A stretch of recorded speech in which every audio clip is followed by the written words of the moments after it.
All right. Hey, guys, what's going on? My name is Chris Hawkins, and this is Your Best Life Defined.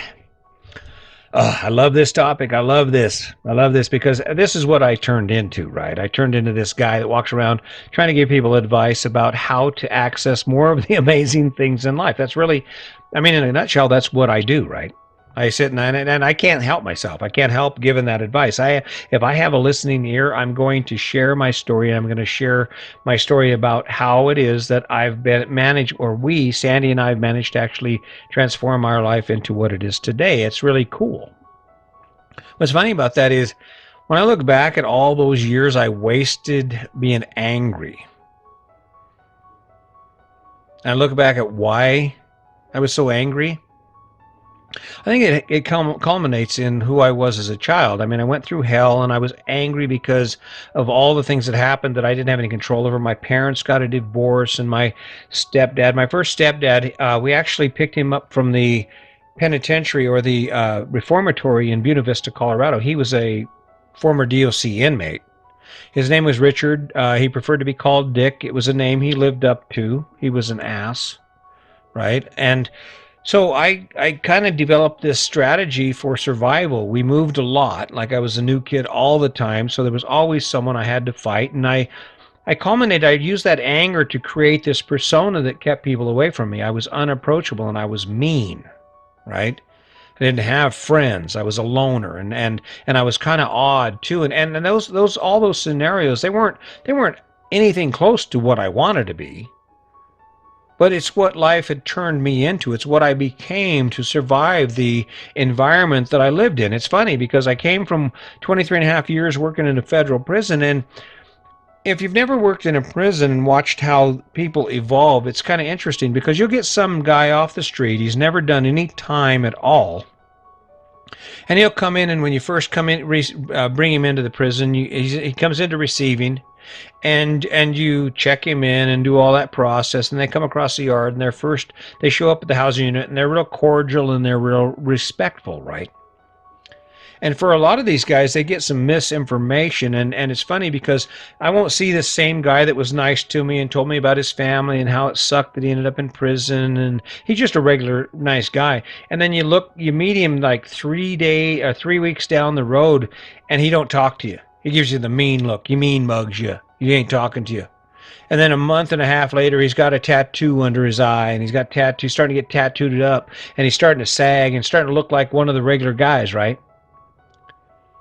It's all about survival.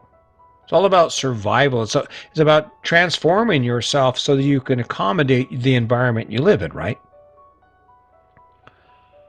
I did the same thing with all that anger. And what you might not realize is that's what you do too. When you were 18, 19 years old, the world was your oyster, right? You could do anything.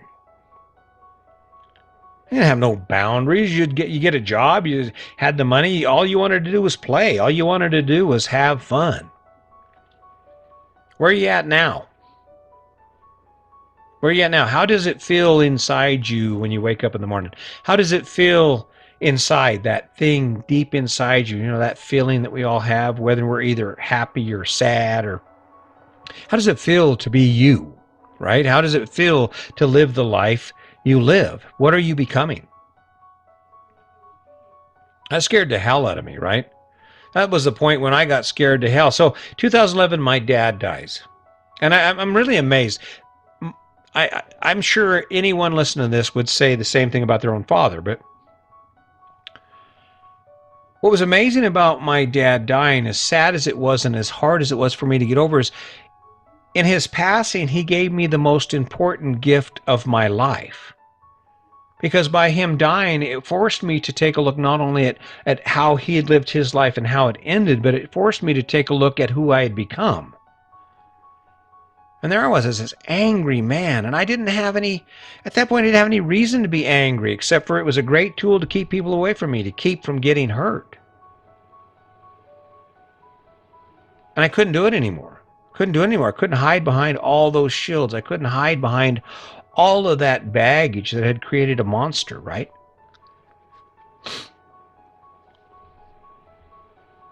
And look at me now. I don't know, 11 years later. 11 years later, I don't have any interest in fighting. I don't have any interest in being mean. I'm definitely trying to keep my nose out of your business from the standpoint of judgment.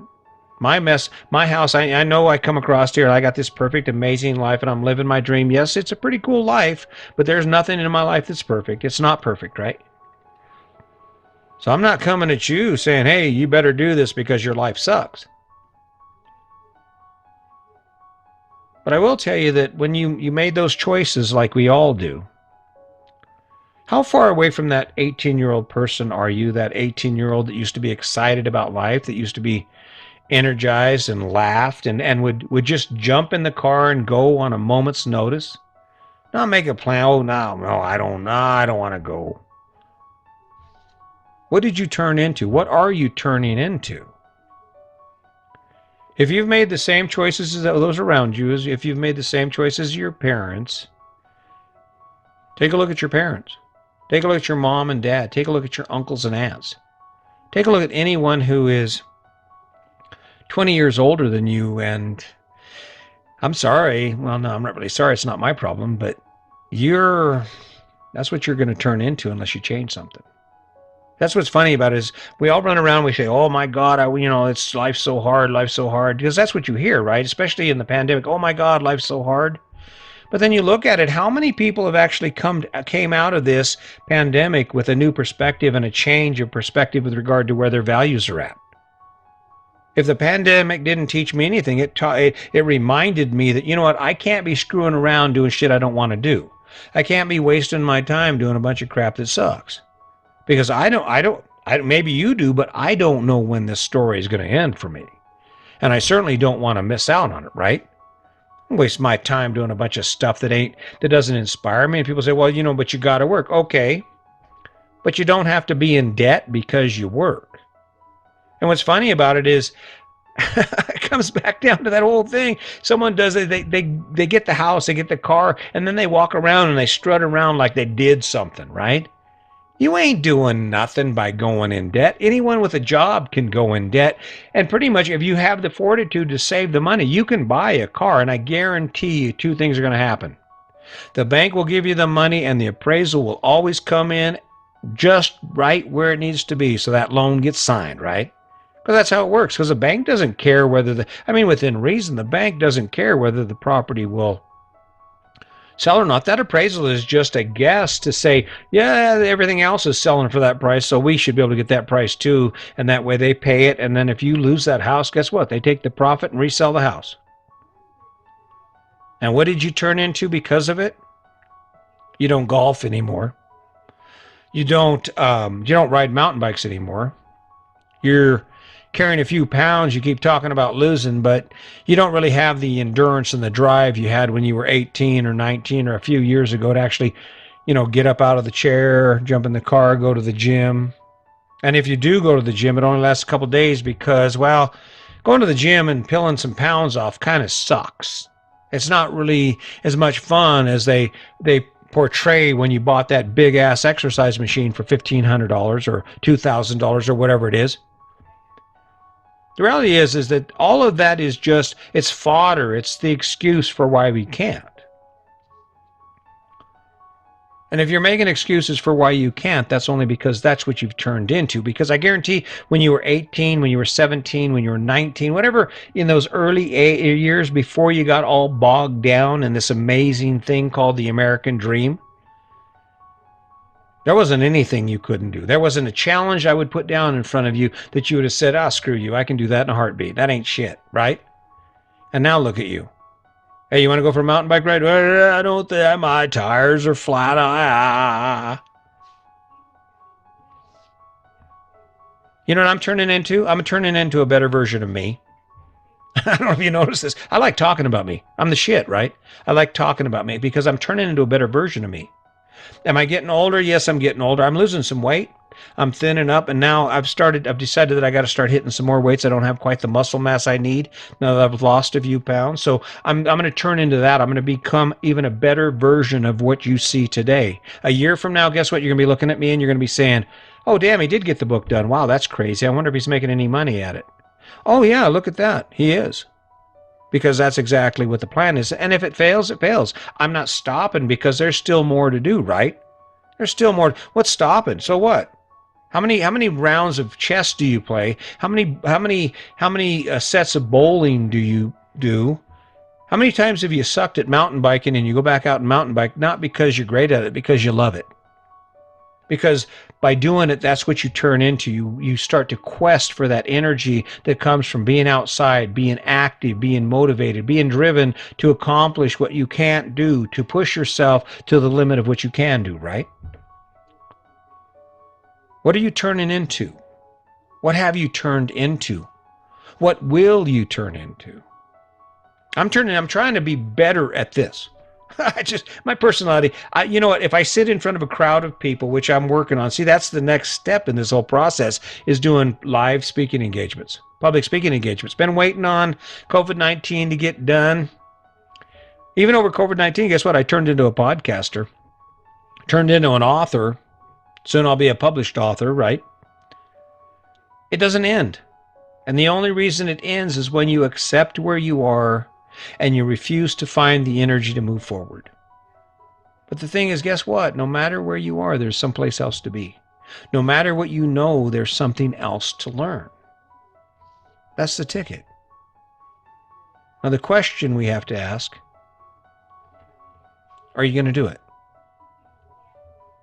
It doesn't matter. I mean, you can continue to listen and I'll continue to show up. But I guess my thing is, what are you waiting for? You're 35, you're 40, you're 50, wherever you are in your life right now. You have no way of knowing exactly how much time you have left.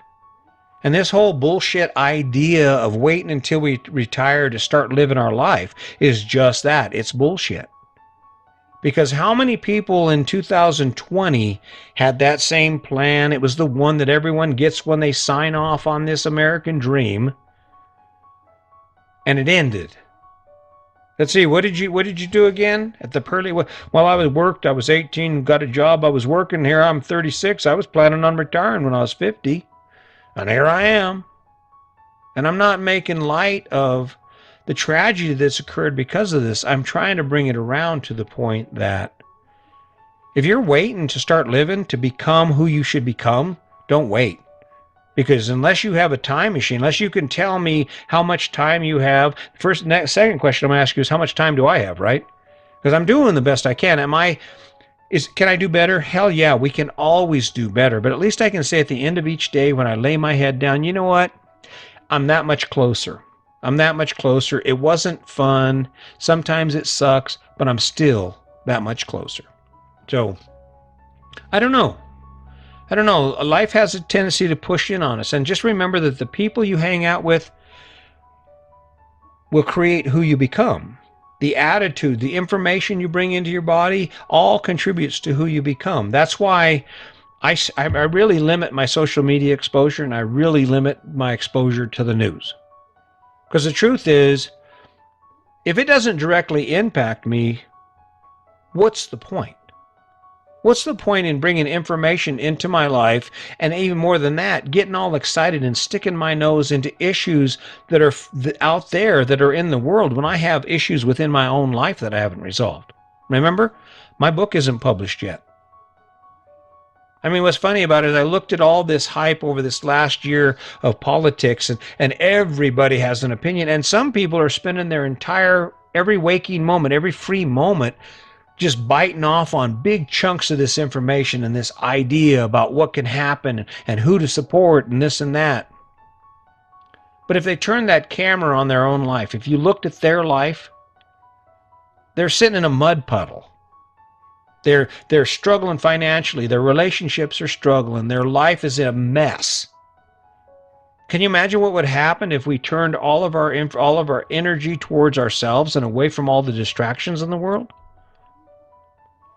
That's how you can turn into who you dream of becoming. That's how you turn what you want into action. I'm just one guy, and this is not a unique story. If you think I'm over here trying to sell you something that hasn't been done before, no, I'm not. I'm not trying to sell you anything. I'm trying to remind you of what's possible. There are thousands of people out there who will tell you the same exact thing. Success isn't about how you feel about it. Success isn't about anything but deciding that you're going to take action on something. And the best guarantee of success is to make sure that thing you're doing is connected to who you are. Will you live a better life? I hope so. Will you wake up one day excited? Will you wake up one day energized because you think to yourself, hell yeah, he's right. I tried it. I did it. Look where we're at. We're sitting on top of our mountain and we're unstoppable.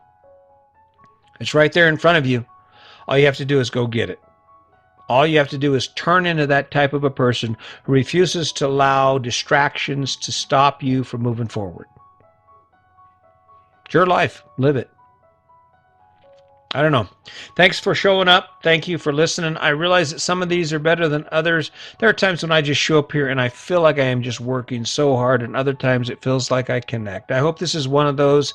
If it's not, just bear with me. My intentions are good, and over time, I guarantee I will get better at this. I think they say that you have to do something 10,000 times before you're proficient at it. I'm a little bit away. I got a ways to go on that, but I hope you'll stick around. Let's not forget the kindness, and as always, just remember, today's your day. Make it a good one.